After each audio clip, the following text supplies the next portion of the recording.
this episode of Travelogue, it's adventure time as we make our way into Tibet, retracing the fabled Tea and Horse Trail. We're taking on Death Valley for your viewing pleasure before a welcome bit of food and questionable dancing in Lulan.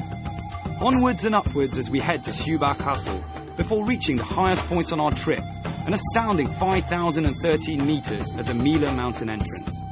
Finally, we arrive in Lhasa and take in the incredible atmosphere of this iconic city.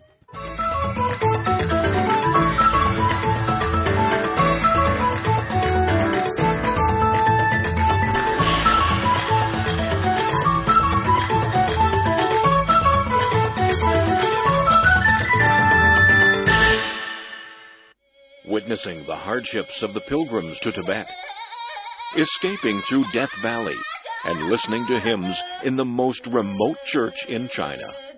These are some of the highlights of an amazing adventure along the 1,500-year-old Tea and Horse Trail.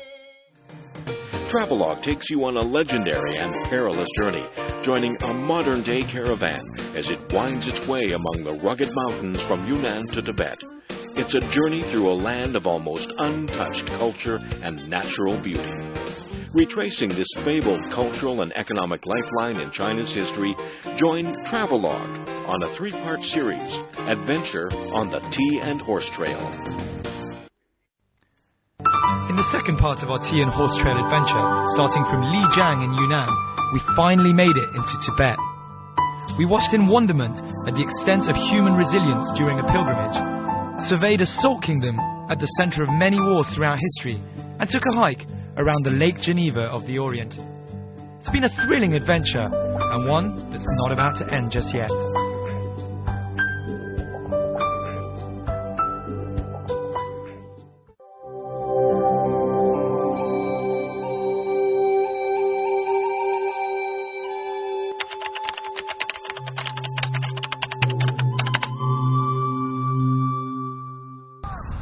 Welcome to a Travelogue special in cooperation with Trends Traveller. We're on our 6th day of our Chamai Gudao adventure, and hopefully today I'm going to get to taste some chicken hot pot and also go through Death Valley. So follow me. It's not as if we need a reminder of how high we are, but that said, it feels out of this world to be quite literally driving through the clouds. Not only this, but I actually feel like I'm back in Europe. Yet we're at 2,800 meters in the Lulang forest, a 100,000 hectare sea of trees on the east side of Mount Sagilla, the 15th highest mountain in the world. The resemblance to Europe stems from the mild weather in southeastern Tibet, which nurtures this lush woodland.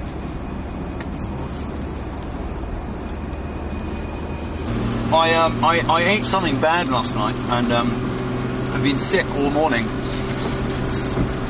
From every angle, and have had very bad diarrhea. And then as soon as the filming was over, I had to run to the bushes outside with people everywhere and go to the toilet. And that hasn't happened to me very often. So, you know, what an adventure.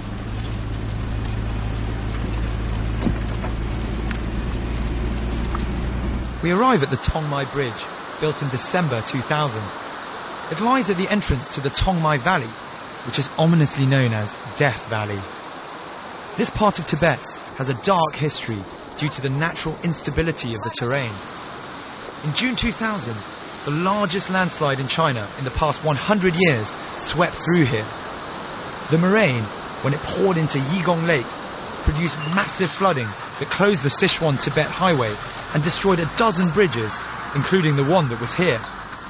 The repercussions were felt far beyond China, all the way to India, which lies downstream from the lake.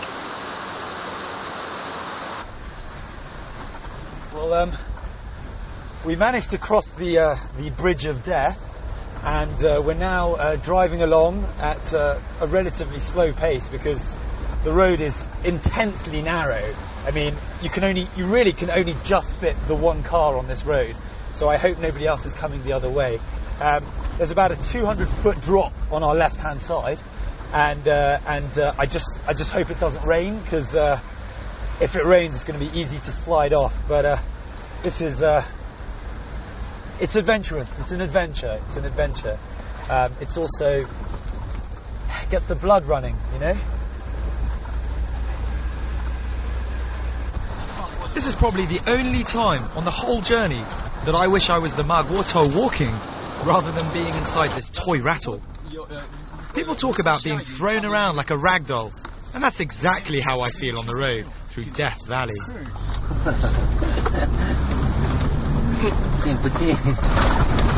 Hanging around this very, very, very narrow path.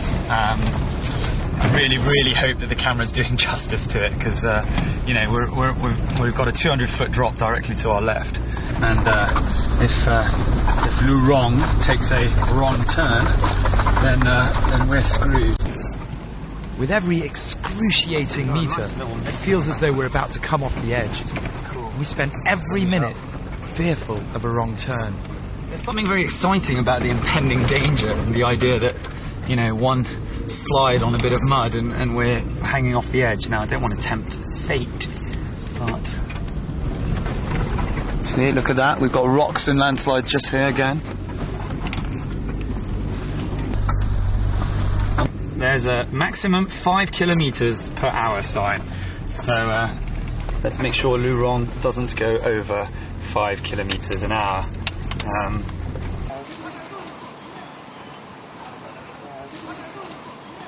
So we're going to have to stick ourselves to the side to let some cars through. But look at it. I mean, it really is a road for one car. I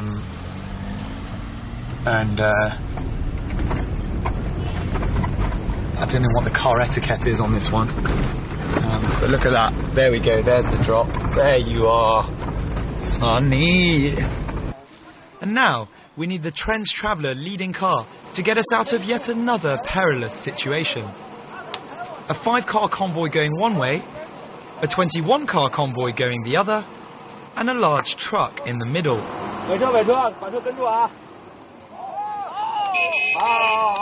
Luckily, there's a junction, so the organisers managed to move the truck onto the side of the mountain.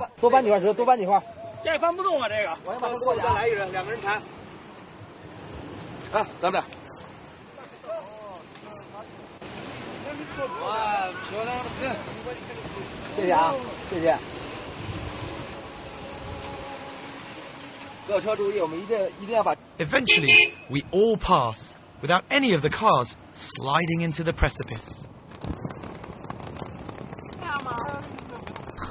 On the left-hand side, there's evidence of another major road collapse.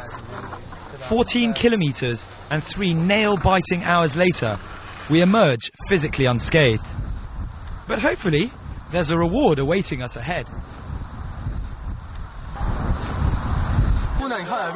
In a more relaxing atmosphere, we find our reward, a healthy portion of the famous Lulang chicken hot pot. There's nothing more likely to make you hungry than what we've just been through, and it's clear that the group thinks so too. Happy eating! 那锅里的东西特别丰富，有鸡、手党参、枸杞子、山药、葱、红枣、党参、莲子、盐、百木水、薏米姜、百合、人参，啊，特别丰富，特别好吃。还是吃出来的？都我们猜出来的。是吗？啊。So I'm getting to finally try this chicken hot pot, and the interesting thing about this is that it's the actual stone from which it's cooked has been taken from the mountains up above, and everything inside is organic. Let's see how good it tastes. Good. 很好吃，很好吃. It actually really, it's got a different, I don't know, maybe it is the stone that it's cooked in gives it a certain taste. The stone hot pots are made in Mo Tuo, home to 2 ethnic minorities, the Memba and the Luoba. It is the only place in the country that is completely inaccessible to cars, so people have to carry the stones by hand. Here in Lulang, it is the only place in China where you can have this type of hot pot.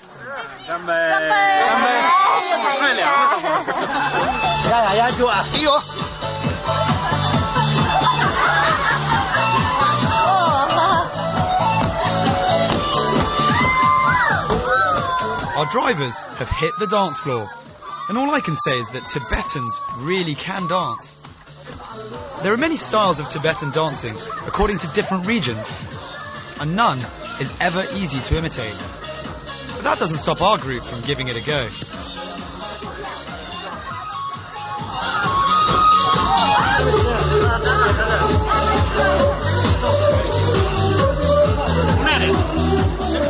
Keen to immerse myself in Tibetan culture, I weighed in with my excruciatingly awful dance moves. It's a slight contrast with the beautiful free-flowing dancing we'd been treated to minutes earlier.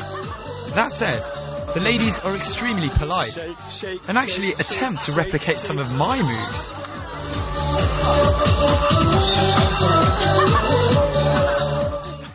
It's a rare sight, foreigners on the Tian Horse Trail. In fact, these are the only foreigners we come across on the whole trip, and they're from Holland. The scenery, the big mountains, that's really impressive, because we come from a country where the highest mountain is maybe 300 meters.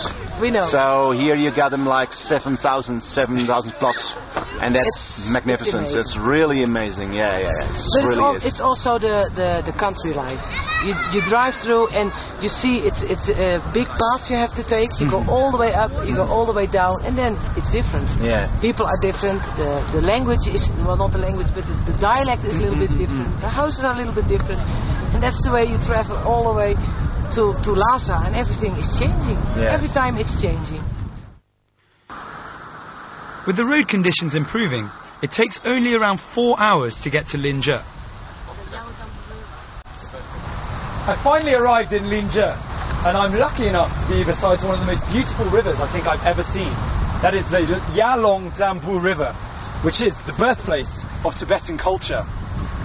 Now, this beautiful river is steeped along part of it by one of the most scenic spots in the whole of Tibet.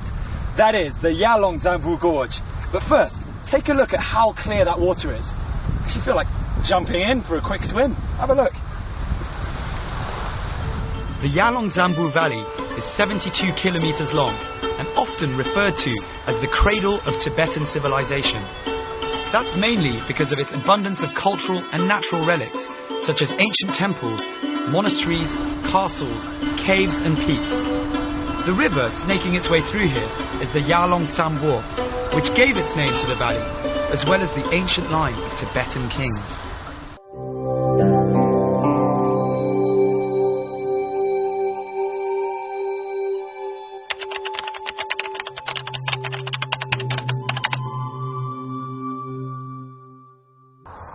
Our first stop today is Shuba Castle. Built in the latter years of the Tang dynasty over 1,000 years ago, Shuba is the best preserved castle in the region. Legend has it that King Gazar, the great hero of Tibetan people, confronted the Chingba Nabu monster here. For 3 years, King Gazar was unable to defeat it, but then he received some divine assistance.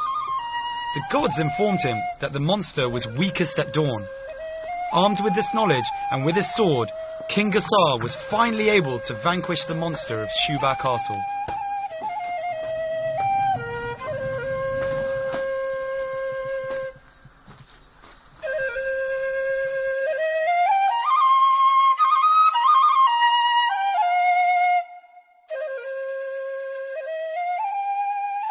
So it may be a little bit cramped in here, but I'm still completely impressed by the actual structure. I mean, if you look over here, you can still see the remains of wood over 1,000 years old keeping the structure together.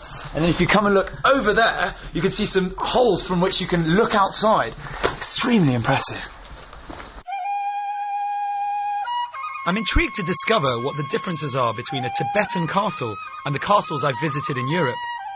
In this part of Tibet, there used to be many castles scattered around, but only a few remain.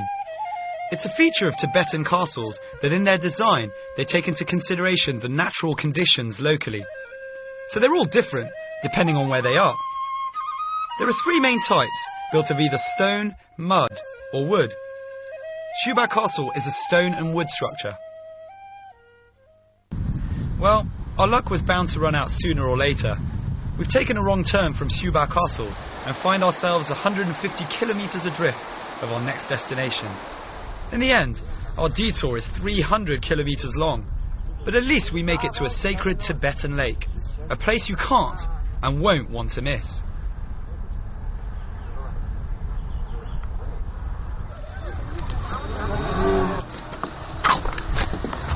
Well, we finally made it to the Ba Song Swa Lake, and I'll tell you what, it's really been worth the wait. This place is amazing. It's so beautiful. It's actually the holy lake for the red sect of Tibetan Buddhism, and Ba Song Swa actually means green coloured lake, and I think it's pretty clear why it's called that. Have a look at that. Ba Song Swa Lake is as green and clear as pure jade, and the swimming fish can easily be seen in it. Known as the Pearl of southern Tibet, it is acclaimed in Tibetan culture as a paradise on earth due to the richness of its natural beauty. This is one of the most widely visited tourist spots in Tibet, recognised as a world tourist attraction by the World Tourism Organization.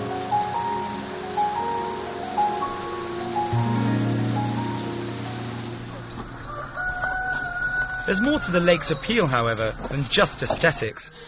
On the island, there is a small but exquisite temple. It was built over 1,000 years ago during the Tang dynasty by the Red sect of Tibetan Buddhism. Monks of the Nyingma sect, because they wore red hats, were better known as the Red sect. Founded in the 11th century, it is the oldest sect of Tibetan Buddhism. It observed practices of Buddhism that were deeply rooted in the Chubo kingdom of the 8th century. So the sect called itself Nyingma, a word meaning ancient and old in the Tibetan language. Because of its age, the sect is closely associated with animism and with the worship of sexual reproductive organs.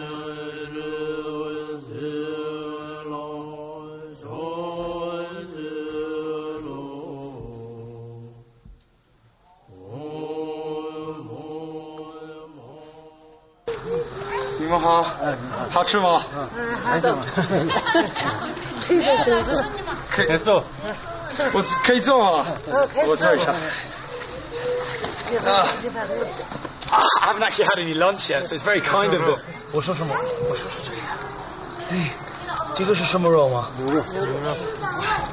haven't had any lunch, and everyone's looking at me very enviously from the side. It's good.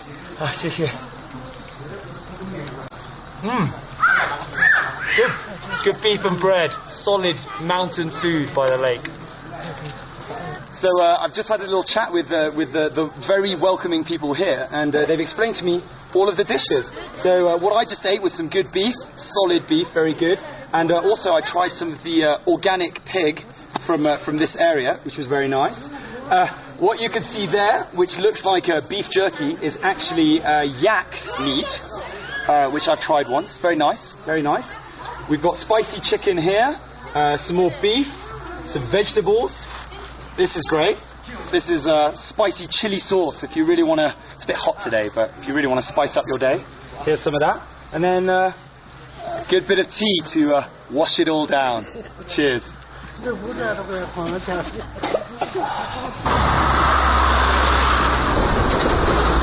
we're at the Mila Mountain entrance, and guess how high we are? 5,013 meters, 25 centimeters high.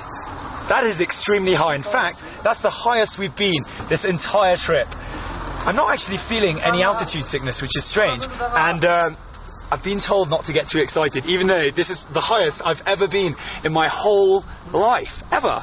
So I'm going to try and not get too excited, but what I am going to do is I'm going to throw lots of Tibetan Buddhist good wishes up in the air, so follow me.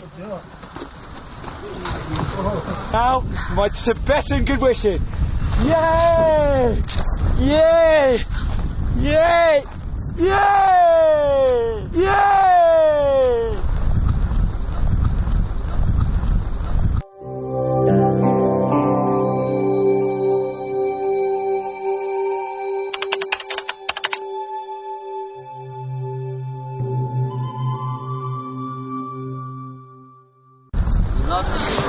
So this is it, the final day of our wonderful adventure. We finally made it to Lhasa, and I'm stood here on this beautiful and bright sunny morning in front of the Jokung Temple, which was built in the 7th century and is arguably, it is the heart of the Tibetan people here. And if you have a quick look around, you can see that in fact, this is the Bokum Square, which is the heart of the city. For most Tibetans, the Jokung Temple is one of the most sacred and important temples in Tibet. Built in the 7th century, it commemorates the marriage of the Tang princess Wang Chang to King Congzeng Ganbo. The temple stands above a pool that the princess likened to a witch's heart. In long streams, the pious Tibetan pilgrims walk clockwise around Barkor Square, chanting prayers or performing full prostrations. Pilgrims like the ones we met during our tea and horse trail adventure journey from all over Tibet to worship here.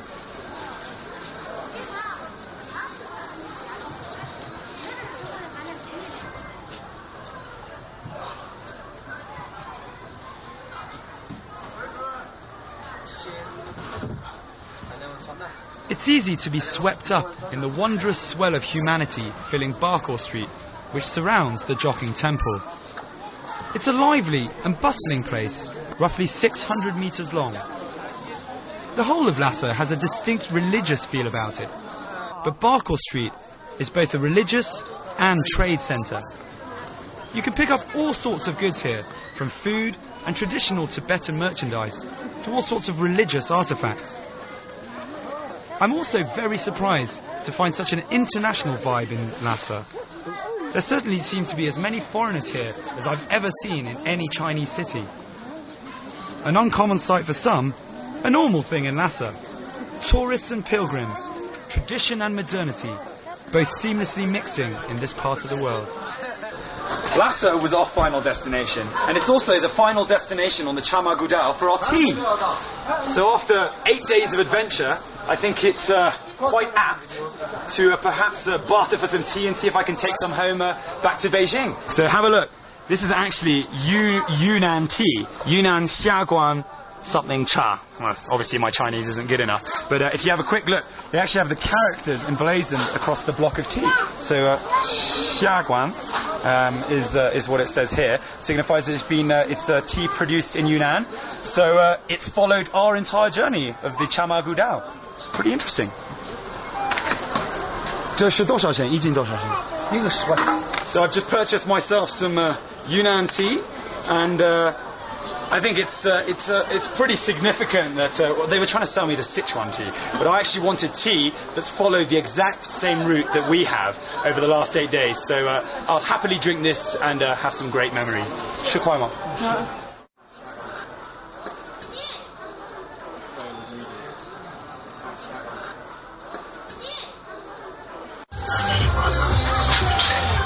这是哪里的？这是印度的。印度的吗？是家里的。是咖喱。Well, gentleman's just been filling me in. The products here are actually from India, and that kind of gets me thinking about how this, Lhasa really still is a hub of economic and cultural exchange, much as it has been for hundreds of years. And in a way, nothing really has changed from the Chama Gudao and the people bringing all their goods here. Incredible.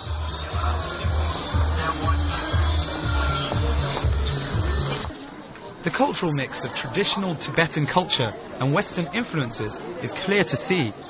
This is especially true in art circles, where tanka, the traditional Tibetan paintings, sit side by side with oil paintings depicting everyday Tibetan life.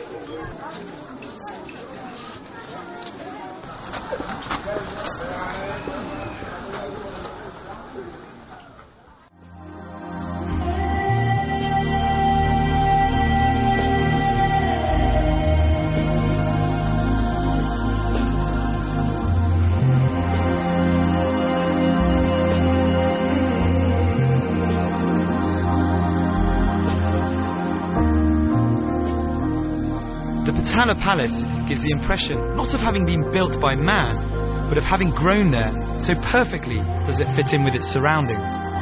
I'm humbled by its beauty and magnificence as much as the Tibetans, and all those who respect and are fascinated by Tibetan culture. Well, I'm stood in front of the extremely impressive Patala Palace, and I'm trying to put myself in the position of the Magwoto along the Chama Gudao, because this is actually the first thing they would see from miles away, and I'm sure that there would be a huge sense of relief as they saw the Patala Palace across the landscape. However, in a sad way, this is actually the end of our adventure along the Chama Gudao, and it really has been something deeply, deeply impressive for me. I mean, I can't go through all of the highlights, but possibly the pilgrimage and watching the people and how long that it takes for them to arrive here in Lhasa, and also surviving Death Valley was obviously a big, big highlight. But in any case, this is just the end of the beginning. So make sure you join us for another Travelogue special. I'll see you next time. Bye!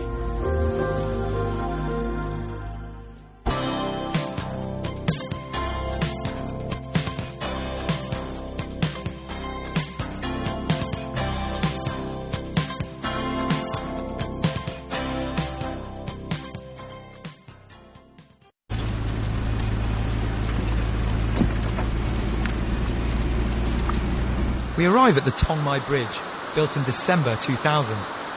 It lies at the entrance to the Tong Mai Valley, which is ominously known as Death Valley.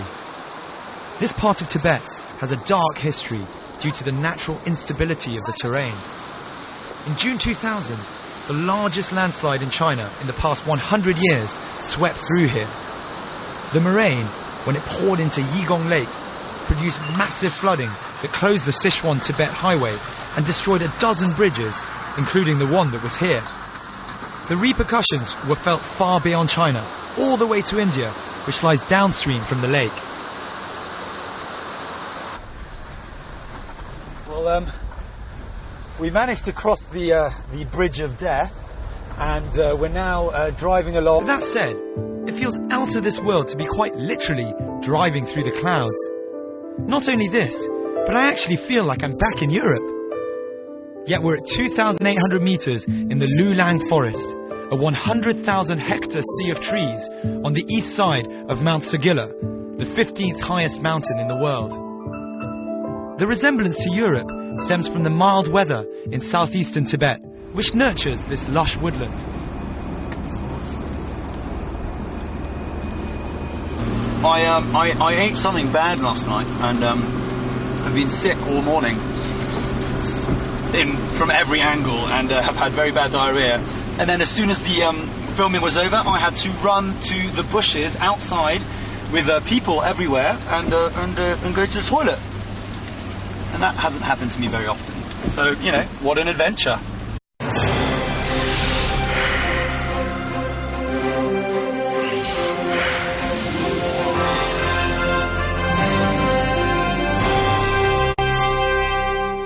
On this episode of Travelogue, it's adventure time as we make our way into Tibet, retracing the fabled Tian Horse Trail. We're taking on Death Valley for your viewing pleasure before a welcome bit of food and questionable dancing in Lulang. Onwards and upwards as we head to Subak Castle before reaching the highest point on our trip, an astounding 5,013 meters at the Mila mountain entrance. Finally, we arrive in Lhasa and take in the incredible atmosphere of this iconic city.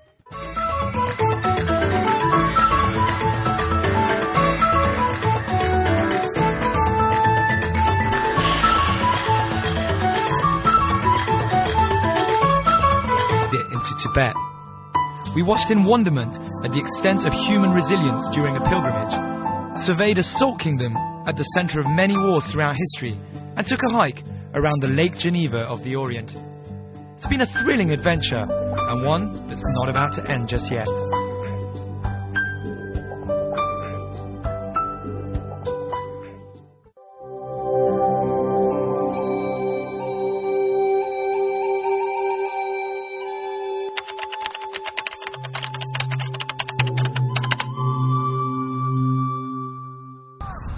Welcome to a Travelogue special in cooperation with Trends Traveller.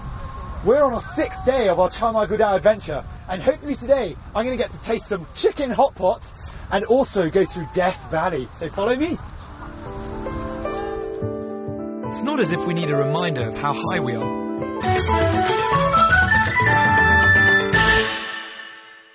Witnessing the hardships of the pilgrims to Tibet, escaping through Death Valley, and listening to hymns in the most remote church in China.